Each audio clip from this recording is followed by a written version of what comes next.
Introduction जानना चाहेंगे और मुंबई जैसे शहर में आके अपने सपनों के एक कदम आगे आपने बढ़ा है, किस तरीके का अनुभव रहा और क्या कहना चाहेंगे इस सपने के बारे में? मैं सुधांशु शेखर शुक्ला लखनऊ से बिलोंग करता हूँ और जब मुंबई आया तो बहुत सारी सिटीज़ को पार करके मैं मुंबई आया हूँ। कहते हैं कि ये सपनों की नगरी है। अब यहाँ पे बहुत सारे लोग रोज़ आते हैं, रोज़ वापस भी जाते हैं क्योंकि उनके सपने पूरे नहीं होते हैं। आज मुझे अगर ये मुकाम मिला है तो लाइक एक एक सीढ़ी चढ़ के अभी मुकाम शुरुआत होने जा रही है। और अगर हम मेरी जो टीम है जिन लोगों ने मेरे को साथ दिया है, अगर वो मेरे साथ हमेशा खड़े रहेंगे उस तरीके से तो मुझे कोई रोक नहीं सकता आगे बढ़ने से। और हर बंदा सपने लेकर आता है, हर बंदा सपने देखता है। तो मैं ये नहीं कहूँगा कि सिर्फ मैं ही एक ऐसा बंदा हूँ जो स्ट्रगल कर रहा हूँ। स्ट्रगल सब करते हैं, लेकिन हाँ थोड़ा अलग रहा है मेरा स्ट्रगल कुछ लोगों से, नॉट फ्रॉम एवरीवन बट हाँ कुछ लोगों से। जैसे आया बीटेक कंप्लीट किया, बीटेक कंप्लीट करके फिर क्या कहते हैं एक आईटी कंपनी में जॉब किया, फिर वहाँ से भी नहीं, लेकिन सपना सिर्फ एक्टर बनने का था। फिर उसके लिए मैंने आईटी कंपनी छोड़ी, होटल लाइन में जॉब किया। धीरे धीरे बहुत सारी चीज़ें करने के बावजूद भी मुझे कुछ मिल नहीं रहा था। तो क्या हुआ ना, सब कुछ छोड़ दिया। एक बार तो ऐसा हो गया कि यार अब कुछ करना ही नहीं है, वापस घर जाते हैं। लेकिन नहीं, अगर हौसला हो अंदर तो ज़रूर आगे बढ़ने के लिए क्या कहते हैं चांसेस मिलते हैं। तो भोपाल से एक मेरे सर हैं जो आज इतने मतलब बड़े बिजनेसमैन हैं, सतीश सर हिज नेम। तो वो बहुत बड़े बिजनेसमैन हैं, उनको कोई प्रोड्यूसर बनने का शौक नहीं है, बट उन्होंने मेरे में कुछ देखा तो उन्होंने बोला कि तुझे एक्टर बनना है ना, तू बन, आगे बढ़, मैं तेरे साथ खड़ा हूँ। तो वहाँ मुझे एक ऐसा लगा कि मुझे कोई फैमिली मेम्बर जैसा मिला, गॉडफादर भी मैं बोल सकता हूँ अपना उनको। तो धीरे धीरे करके मैं चीज़ों को उनके थ्रू आगे बढ़ाता गया। तो जॉब करते हुए मैंने जॉब छोड़ दी, फिर मुझे एक चीज़ें मिली, बिजनेस में छोटा मोटा बिजनेस करने लगा। बिजनेस के साथ साथ धीरे धीरे फिर हाँ इंडस्ट्री में आगे बढ़ना है, एज एन एक्टर लॉन्च होना है, तो छोटे छोटे काम भी मिलते हैं, किए हैं मैंने एज अ कैरेक्टर रोल, मैंने बहुत सारे किए हैं। लेकिन क्या होता है ना, लोगों के सामने जब मैं बोलने जाता हूँ कि मैंने वो कैरेक्टर रोल किया है, तो क्या वो स्क्रीन में दिख रहा है? कभी कभी दिखता भी है, कभी कभी नहीं भी दिखता है, तो बोल भी नहीं पाते यार कि यार वो प्रोजेक्ट मैंने किया है। तो जब मुझे फीचर फिल्म का मौका मिला तो मैं जाहिर सी बात है पीछे तो नहीं हटूंगा। तो मेरे जो डायरेक्टर सर हैं किशन भाई, उनको बोल सकते हैं आप, मैं तो भाई बोलता हूँ लेकिन सर भी संबोधित करना चाहिए क्योंकि रिस्पेक्ट सबको चाहिए इस इंडस्ट्री में। तो जब वो मिले, उन्होंने स्टोरी सुनाई, उन्होंने बोला ऐसा ऐसा सीन है, ये है वो है। उनकी स्टोरी बहुत अच्छी लगी मुझे। बहुत लोग आते मेरे पास कि भाई ये स्टोरी कर लो, ये कर लो कर लो। शॉर्ट फिल्म्स किए मैंने, वो शॉर्ट फिल्म्स में लीड किया मैंने, लेकिन वो चीज़ मुझे वो मज़ा नहीं आया, वो जज्बा जो दिखाना चाहिए मैं शायद नहीं दिखा पाया। लेकिन जब ये फिल्म आई मेरे पास, द हाउंड करके प्रोजेक्ट, तो मुझे लगा कि हाँ यार ये तो मेरे लिए बना है। और एक इंडिया मतलब जाहिर सी बात है, इतना स्ट्रगल करने वाला बंदा जो होता है ना, आप सोचोगे हाई रिच लुक, जितना भी अमीर आदमी हो अगर स्ट्रगल करता है ना तो उसकी अमीरी गिरी सब खत्म हो जाती है। एक्चुअल ग्राउंड टू अर्थ जो होता है ना, वो एक्चुअल एक्टर्स को सबको पता होना चाहिए। क्योंकि जो कहते हैं इंडस्ट्री में बहुत बड़े लोग हैं, हाँ ठीक है, उन एक्चुअली क्या है ना, अपना बिजनेस दूसरों को, अपने बेटे को देना, अपने बच्चों को देना बहुत ज़रूरी चीज़ है। लेकिन जो स्ट्रगल करते हैं ना, उनको ये पता होना चाहिए कि ग्राउंड टू अर्थ क्या होता है। अगर वो ग्राउंड टू अर्थ नहीं जानते हैं तो मेरे जैसे बहुत आएंगे, बहुत चले जाएंगे। मैं ग्राउंड टू अर्थ को जानता हूँ। आज भी मैं क्या कहते हैं उन लोगों के साथ बैठता हूँ जिनके साथ बड़े बड़े एक्टर या जो नए नए अभी आ जाते हैं इंडस्ट्री में, वो लोग बोलते हैं भाई मैं नहीं बैठ रहा इन लोगों के साथ, पर मैं बैठता हूँ। क्यों बैठता हूँ? क्योंकि मैं वहीं से शुरुआत की है मैंने, और आगे चल के भी मैं बहुत कुछ करने वाला हूँ। ये पहला प्रोजेक्ट है, धीरे धीरे आपको आगे चल के प्रोजेक्ट दिखेंगे। और ये जो शूट है हमारा बहुत जल्दी शुरू हो जाएगा, तो आप लोगों को चीज़ें मिलेंगी। अभी तो मैं एक मीडिया के लिए आया हूँ, साथ में क्या कहते हैं लुक टेस्ट भी मेरा था आज के दिन, और फोटो पोस्टर जो भी है डायरेक्टर के थ्रू है, तो it will go in a good way. आज काफ़ी हैंडसम लग रहे हैं, हमेशा से लगते हैं कि आज फोटो शूट है इसके लिए ज़्यादा तैयार हुए हैं? एक्चुअली मैं सच बोलूँ तो मुझे लुक्स पे उतना मैं ध्यान नहीं देता खुद को। तो मेरे जो ये जो चीज़ें आप देख रहे हो ना, ये सब मेरा डायरेक्टर का कमाल है। तो वो जो भी मेरे को पहनने को बोले मैं पहन लिया हूँ, ना तो मैं नॉर्मल कपड़ों में ही रहता हूँ, मुझे इतना ब्रांडेड पहनने का शौक नहीं है। तो it's like will go on कि डायरेक्टर, तो मैं ये पूरा क्रेडिट डायरेक्टर को देना चाहूँगा, और मेरे फ्रेंड्स हैं जो उनको एक क्रेडिट्स देना चाहूँगा। तो आपका फ़ोटो शूट होने वाला है, तो कितना एक्साइटमेंट अंदर है और क्या कहना चाहेंगे कि ये कभी सपनों में देखा था, हकीकत में यहाँ पे काफ़ी कैमरे लगे हुए और आप बैठे हैं सामने? ये एक सपना ही जैसा आज भी लग रहा है मुझे, और इसको हर एक आर्टिस्ट का सपना होता है कि ऐसे मीडिया कवर करे। और मेरा सपना स्टार्ट करके मैं अंदर से तो बहुत एक्साइटेड हूँ, बट क्या कहते हैं ना, मैंने तो बचपन में पढ़ रखा है बहुत सारा कि लहरों से डरकर नौका कभी पार नहीं होती, कोशिश करने वालों की कभी हार नहीं होती। करते रहेंगे कोशिश यार, आज 3-4 मीडिया है, कल हजारों होंगी, तो कोई दिक्कत नहीं है, आगे बढ़ते जाएंगे अपने लोग। सर डायरेक्टर के बारे में क्या कहना चाहेंगे, क्योंकि सबसे बड़ा हाथ एक आर्टिस्ट के पीछे उनका होता है, तो आपके पीछे कितना रहा है? जिस दिन से मिला हूँ, मेरे डायरेक्टर का नाम किशन हालदर है और इज फ्रॉम बंगाल। तो कहते हैं ना कि ईस्ट इंडिया वाले थोड़ा ज़्यादा क्रिएटिव होते हैं, तो वो क्या है ना, मैं कुछ भी करता हूँ ना उसमें पॉइंट ज़रूर करते हैं, पिन करेंगे भाई ये नहीं, लेकिन हाँ वो इसलिए बोलते हैं क्योंकि वो और अच्छा हो जाए मेरे में। तो जैसे क्या है ना, कुछ डायलॉग्स होते हैं जो मैं शायद बोल लेता हूँ अच्छा, लेकिन मुझे लगता है वो चीज़, लेकिन मेरे डायरेक्टर को लगता है नहीं Sudhanshu it is not looking good. तो वो जब मेरे को सेकेंड टेक बोलते हैं ना, जैसे समझा के, वो बहुत अच्छी वे में जाता है और he is very friendly with me.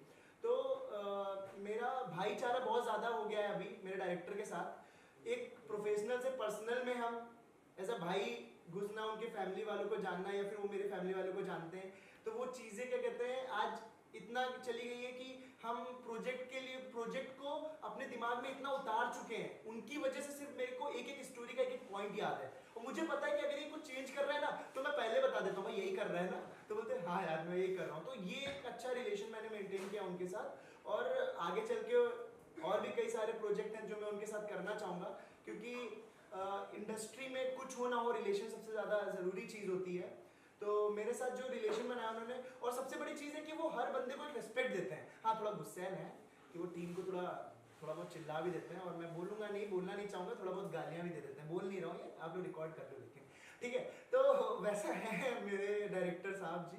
तो धीरे धीरे चीज़ें हैं, आपको जिस दिन आप 4 तारीख का वेट करिए, आपको क्या कहते हैं एक छोटा सा तड़कता भड़कता टीजर मिलेगा, और आप वो क्रिएटिविटी हमारे डायरेक्टर सर की है, तो आप समझ जाएंगे कि क्या हम लेके आ रहे हैं इंडस्ट्री में। इंडस्ट्री में बहुत सारे प्रोजेक्ट आते हैं और हिट फ्लॉप होते हैं, लेकिन मेरा प्रोजेक्ट हिट हो या फ्लॉप हो मैटर नहीं करता, या मेरी एक्टिंग अच्छी होनी चाहिए, मुझे इतना चाहिए बस। और डायरेक्टर का डायरेक्शन कैसा है वो आप लोगों को कुछ समझ में आ जाएगा, क्योंकि एक एक्टर को क्या है ना, जब तालमेल मिल जाता है ना डायरेक्टर के साथ, तो एक्टिंग निकल ही आती है। क्योंकि मेन करता धरता क्या है पूरी फिल्म का, डायरेक्टर। तो मेरा जो डायरेक्टर है वो करता धरता है, और वो क्या कहते हैं पूरी टीम को, उसको एक एक चीज आती है। अभी एक्टिंग भी नहीं अगर मैं कर पा रहा हूँ ना, तो वो एक्टिंग करके भी दिखा देंगे। मेकअप आर्टिस्ट से मेकअप नहीं हो पा रहा, मेकअप करके दिखा देगा वो बंदा। और जो चीज नहीं आती ना, मैं जाके क्लास कर लूंगा, ये कर लूंगा, वो कर लूंगा, लेकिन 100% मुझे चाहिए। ऐसा होना चाहिए हमारा। शायद क्या कहते हैं, जो हमारे प्रोड्यूसर हैं, प्रोड्यूसर का नाम है सतीश सर, और वरुण पुरी सर और शहनाज मैम। तो ये 3 लोग हमारे प्रोड्यूसर हैं मेरे प्रोजेक्ट के। तो उन लोगों ने क्या कहते हैं हमें चूज किया है, एज अ डायरेक्टर किशन को चूज किया है, एज एन एक्टर मुझे चूज किया है। तो उनको नहीं पता है कि ये क्या निकल के आने वाला है, पर डायरेक्टर को पता होना चाहिए कि क्या निकल के आने वाला है, क्योंकि कल को ना एक प्रोड्यूसर क्या है ना, हम पे ट्रस्ट क्यों करे। पिक्चर हिट फ्लॉप की बात नहीं कर रहा हूँ, मैं बात कर रहा हूँ एक्टिंग की, कि मैं एक्टिंग कैसा परफॉर्म करता हूँ, मूवी पोर्ट्रे कैसा होता है, वो सब चीज़ें डायरेक्टर के हाथों में, वो चीज़ें हैंडल कर लेंगे, मुझे इतना लगता है। आपके डायरेक्टर के साथ में अब तक का सफर कितना चैलेंजिंग रहा है? अगर बोलूँ तो मेरी लड़ाइयाँ हो जाती हैं, मैं डायरेक्टर से मैं सीधा बोलूँ, क्योंकि कुछ बातें हैं जो नहीं मैच करती हैं, लेकिन मुझे लगता है कि एज अ प्रोफेशनल कि वो बहुत फोकस्ड है, मेरे डायरेक्टर जो बहुत फोकस्ड है। तो वो क्या होता है ना, जब मैं थोड़ा बहुत मजाक करूँ या फिर मेरी टीम के साथ, क्योंकि मैं पूरी टीम के साथ घुल मिल के रहता हूँ, लेकिन मेरे डायरेक्टर ऐसा तो स्ट्रिक्ट पर्सनालिटी है, तो वो जब क्या कहते हैं मैं कर रहा होता तो वो चिल्ला देते हैं सबके सामने। मुझे थोड़ा बहुत बुरा लगता है, लेकिन यार थोड़ा सुनना पड़ेगा ना यार भाई, मतलब लीड रोल कर रहा हूँ ना, तो थोड़ा तो सुनना पड़ेगा ना। कैमरे के सामने बता रहे मतलब उनसे, हाँ कैमरे के सामने बता रहे मतलब बुरा लगता है। अब क्या लेकिन नहीं कुछ ऐसा मैं बोल नहीं रहा हूँ, प्लीज आप लोग रिकॉर्ड ये कर रहे हो तो कर लीजिए, कोई दिक्कत नहीं। इंडस्ट्री में एज अ न्यू कमर आपके आइडल कौन है बॉलीवुड में? एक्चुअली बहुत सारे लोग हैं, पर अमिताभ बच्चन सर और शाहरुख खान सर और सलमान खान, 3 लोगों को मैं बहुत ज़्यादा आइडियल मानता हूँ। और मैं इनको आइडियल इसलिए मानता हूँ क्योंकि इनका जो एरा था, इन्होंने जो मूवीज़ की हैं वो एक फैमिली मूवीज़ होती थी, उनको सब लोग बैठ के देख सकते थे। आज भी एक्टर्स हैं, मैं नाम नहीं बोल रहा हूँ, अच्छे एक्टर्स हैं, अच्छे काम कर रहे हैं, लेकिन मैं चाहता हूँ कि मैं उनकी तरह मूवीज़ करूँ जो पूरे घर में 5 साल का बच्चा भी बैठ के देख सकता हो और 18+ वाले लोग भी बैठ के देख सकते हो। तो बस इसलिए मैं जो आइडियल्स हैं वो मैं प्रॉपरली 3 लोगों के नाम ही लेना चाहूँगा। सर सबसे पहले तो आपका इंट्रोडक्शन जानना चाहेंगे। Hi, I am Kishan Haldar and I am from Kolkata. इसके पहले मैंने OTTs के लिए बहुत सारे फिल्में किए हैं, शॉर्ट फिल्म्स किए, and for the very first time I am going for my the big project, a full length feature film in Mumbai. आज कुछ पोस्टर्स कुछ फोटोशूट्स होने वाले हैं, किस तरीके का पूरा प्रोग्राम रखा है आप लोगों ने, क्या बताएंगे? एक्चुअली आज हमारा फर्स्ट लुक का टेस्ट है, तो कैरेक्टर के looks, primary looks and plans and problems आज के आउटकम के ऊपर ही डिपेंड करके आगे एनहेंसिंग होगा, आगे एनहेंस होगा। और आज का जो प्रोग्राम्स है बेसिकली वो हमारे जो प्लान्स अभी तक हम लोगों ने किया है, जो बेसिकली जिस प्रोग्राम्स को हम लोग ड्रॉस कर रहे हैं, जिस प्रोग्राम को हम लोग प्लान्स कर रहे हैं, उसका अगर पोर्ट्रे हम लोग करेंगे तो क्या आएगा, उसके हिसाब से हम लोग आगे के जो फ्यूचर प्लान्स हैं, आगे का जो फ्यूचर लुक्स है, आगे का जो फ्यूचर कैरेक्टर्स है एंड कैरेक्टरिस्टिक्स है, उसके ऊपर हम भी काम करेंगे। एंड इसके बाद ही हमारा पहला प्रेस कॉन्फ्रेंस है अगले 4 तारीख को, अगले सितंबर की 4 तारीख को। तो उसके लिए भी हमारा आज एक प्रिपरेशन एंड प्री मीटिंग्स आप बोल सकते हो। किस तरीके से आर्टिस्ट का चयन किया है, क्या कहना चाहेंगे? उनके साथ में किस तरीके का डायरेक्शन रहा?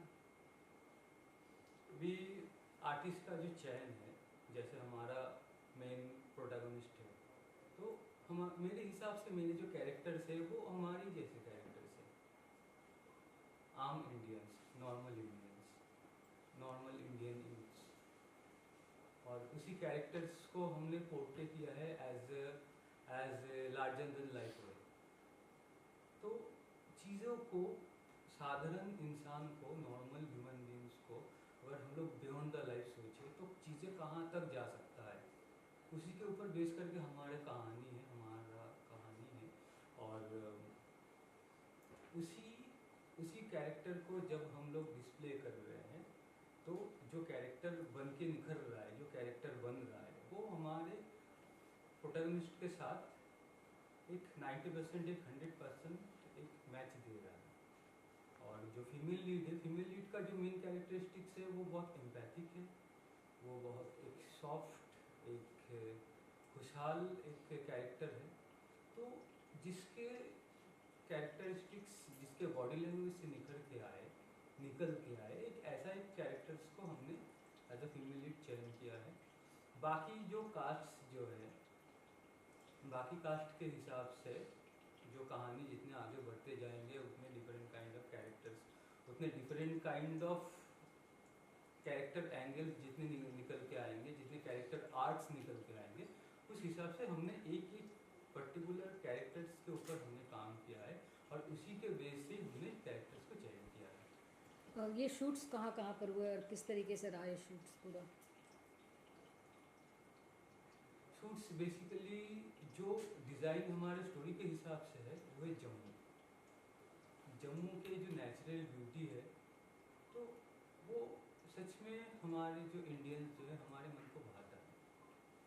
और हमारे जो जॉनर है, जो मिस्ट्री है, वो थ्रिलर है, तो मिस्ट्री विथ मिस्ट, आप चीज़ों को सोच सकते हो कि मिस्ट्रीज में मिस्ट्स कितने काम आते हैं, फॉग्स कितने होते हैं, जब स्नोज आएंगे तो कैसे होंगे, जब कलर्स आएंगे तो कैसे होंगे। तो एक जियोग्राफिकल जो ब्यूटी है उसको हम कैनवस पे अगर पेंट करेंगे तो जम्मू उस हिसाब से जम्मू मेरे लिए सबसे बेस्ट ऑप्शन था, इसलिए मैंने जम्मू को चूज़ किया। तो बेसिक ये किस तरीके का जोन है? रोमांस देखने मिलेगा या ट्रेलर में किस तरीके की चीज़ें देखने मिलेगी? बेसिकली हमारा जो जॉनर है वो मिस्ट्री एंड थ्रिलर के ऊपर है, मिस्ट्री एंड थ्रिलर का एक पैचअप है। और अगर अब आप लोग अगर सब जॉनर अगर उसका बोलना चाह रहे, अगर जानना चाह रहे, तो one kind of Edgar Allan Poe और द H.P. लवक्राफ्ट का एक लिटिल बिट टच उसमें जा रहा है। तो आर्टिस्ट ने साथ दिया या परेशान किया आपको शूट के दौरान? शूट अभी तो होने वाला है, अभी हम लोग टीम बिल्डिंग कर रहे हैं, अभी हमारा कास्ट चल रहा है, अभी हमारा प्राइमरी लुक टेस्ट चल रहा है, इसके बाद भी और भी कास्ट हमारे साथ जुड़ने वाले हैं और भी मेंबर्स हमारे साथ जुड़ने वाला है। और मतलब जो लोकेशंस जो रहेंगे और एनी अदर चीज़ें जो रहेंगे उस हिसाब से हमको शायद हो सके कि not only the cast, not only the crew, बाकी जो पीपल्स है, बाकी जो अदर पीपल्स है, मतलब डायरेक्टली नहीं बोल रहा हूँ, आप लोग इस हिसाब से समझ लीजिए कि उन लोगों के साथ भी डील करना होगा, उन लोगों के रिस्पॉन्सेस, उन लोगों के पावर्स एंड फीडबैक्स कैसे कैसे रहते हैं हमारे साथ, वो लोग कितने कोऑपरेटिव होते हैं, उसके ऊपर पूरा प्रोजेक्ट डिपेंड कर रहा है अभी। तो जस्ट हमारी जो जर्नी है वो तो वैसे भी शुरू हुआ है, अब कदम कदम बढ़ा के कब तक चलते हैं हम लोग देखते हैं, लेकिन हाँ जो भी है हम लोग तो पहुँच भी जाएंगे। और जैसा मैं सोच रहा हूँ, जैसा मैं सोच रहा हूँ, जैसे हम लोग सभी मिलकर सोच रहे हैं कि हाँ कुछ अच्छा कुछ बनेगा, कुछ बेटर कुछ बनेगा। आपकी जो फिल्म में डेब्यू कर रहे हैं सुधांशु शुक्ला और आज उसका फोटोशूट हो रहा है, तो उसके बारे में आप क्या कहना चाहोगे? सुधांशु के बारे में अगर मैं कुछ बोलना चाहूँ तो हम लोग ऐसे ही मिले थे, मतलब द प्रोजेक्ट पर्पस नहीं था मिलने के लिए, बट मतलब पर्पस प्रोजेक्ट बन गया। तो क्योंकि हम दोनों का जो वाइब है, हम दोनों का जो लुकआउट है, हम दोनों का जैसे थॉट्स है, वो जब मैच किया तो हम लोगों ने साथ मिलकर डिसाइड किया कि चलो कुछ करते हैं। और उस कुछ करने का जज्बा हम लोगों को एक फुल लेंथ फीचर फिल्म को प्रिपेयर करने में इंतु दिया, हम लोगों को खुश किया, हम लोगों को अभी भी खुश कर रहा है। सुधांशु के साथ काम करने, सुधांशु के साथ काम करने के लिए या काम करते टाइम जो चीज़ सबसे ज़्यादा ज़रूरी है मुझे अभी तक लगा वो है एनर्जी। तो Sudhanshu basically is a very energetic person, और उसको गाइड करना या उसको समझाना, ठीक है, चीज़ों को उसके हिसाब से प्रिपेयर करना, ये एक क्या बोलूँ कि एक वेरी एंगेजिंग प्रोसेस है, वेरी एनहांसिंग प्रोसेस है। इसके हिसाब से मतलब सुधांशु के साथ अगर कोई काम करे, जैसे बाकी क्रू मेंबर्स जैसे हैं, तो हम सब जब मिलकर काम करते हैं तो completely it's a team work. तो और Sudhanshu is very very very very particular at his work, तो उसके ऊपर मुझे ज़्यादा मेहनत नहीं करना होता है। तो जैसे मैं उसको गाइड करता हूँ, जैसे मैं उसको कमांड करता हूँ, जैसे मैं उसको डायरेक्ट करता हूँ, इस हिसाब से वो आउटकम देता है। और बाकी मैं भी होपफुल रहूँगा उस हिसाब से कि जैसे मैं सुधांशु से जैसा आउटपुट निकल रहा है, दर्शक को भी पसंद आए, इन फ्यूचर जाके दर्शक उसको बार बार देखना पसंद करे।